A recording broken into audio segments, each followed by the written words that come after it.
कार्तिक मास का आज लिखो 14वां अध्याय। हरि कृपा करे, श्रद्धा प्रेम बढ़ाए। राधे राधे दोस्तों, कार्तिक मास की महत्व कथा में आप सभी को फिर लेकर उपस्थित हुई हूँ। तब उसको इस प्रकार धर्मपूर्वक राज्य करते हुए देख देवता क्षुब्ध हो गए। उन्होंने देवादिदेव शंकर का मन में स्मरण करना आरंभ किया। तब भक्तों की कामना पूर्ण करने वाले शंकर ने नारद जी को बुलाकर देव कार्य की इच्छा से उनको वहां भेजा। शंभु भक्त नारद शिव की आज्ञा से देवपुरी गए। इंद्रादि सभी देवता व्याकुल हो शीघ्रता से उठ नारद जी को उत्कंठा भरी दृष्टि से देखने लगे। सबने सब दुखों को कहकर अब उन्हें नष्ट करने की प्रार्थना की। तब नारद जी ने कहा, मैं सब कुछ जानता हूँ, इसलिए अब मैं दैत्यराज जलंधर के पास जा रहा हूँ। ऐसा कह नारद जी देवताओं को आश्वासित कर जलंधर की सभा में आए। जलंधर ने नारद जी के चरणों की पूजा कर हंसते हुए कहा, हे ब्राह्मण, कहिए आप कहाँ से आए हैं और क्या किस उपलक्ष्य से आए हैं, किस कार्य से हेतु आए हैं और कैसे आना हुआ। मेरे योग्य जो सेवा हो उसकी आज्ञा दीजिए। नारद जी प्रसन्न होकर बोले, हे महाबुद्धिमान जलंधर, तुम धन्य हो।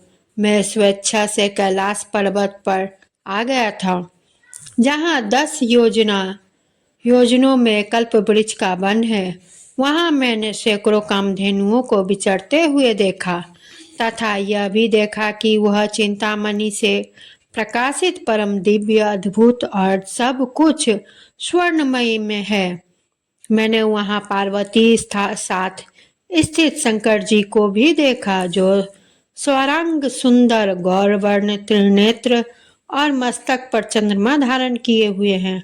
उन्हें देखकर मुझे बड़ा आश्चर्य हुआ कि उनके समान समृद्धिशाली त्रिलोकी में कोई है ही नहीं। दैत्येंद्र, उस समय मुझे तुम्हारी समृद्धि का स्मरण हो आया और उसे मैंने देखने की इच्छा से ही मैं तुम्हारे पास चला आया। यह सुन जलंधर को बड़ा हर्ष हुआ। उसने नारद जी को अपनी सब समृद्धि दिखला दी। उसे देख नारद ने जलंधर की बड़ी प्रशंसा की और कहा, निश्चय ही तुम त्रिलोकपति होने के योग्य थे। ब्रह्मा जी का हंस युक्त विमान तुम ले आए और दूतलोक, पाताल और पृथ्वीलोक पर जितने भी रत्न आदि हैं सब तुम्हारे ही तो है। ऐरावत, उच्च श्रेवा, घोड़ा, कल्पवृक्ष और कुबेर की निधि भी तुम्हारे पास है। मणियों और रत्नों के ढेर भी तुम्हारे पास लगे हुए हैं। इसमें बड़ा प्रसन्न हूँ, परंतु तुम्हारे पास कोई स्त्री रत्न नहीं है। उसके बिना यह सब फीका है। तुम किसी स्त्री रत्न को ग्रहण करो। नारद जी के ऐसे वचन सुनकर दैत्यराज काम से व्याकुल हो गया। उसने नारद जी को प्रणाम कर पूछा कि ऐसी स्त्री कहाँ मिलेगी जो सब रत्नों में श्रेष्ठ हो। नारद जी ने कहा, ऐसा रत्न तो कैलाश पर्वत में योगी शंकर के ही पास है। उनकी स्वरांग सुंदरी पत्नी देवी पार्वती बहुत ही मनोहर है। उनके समान सुंदरी में किसी को नहीं देखता। उनके उस रत्न की उपमा तीनों लोकों में कहीं नहीं है।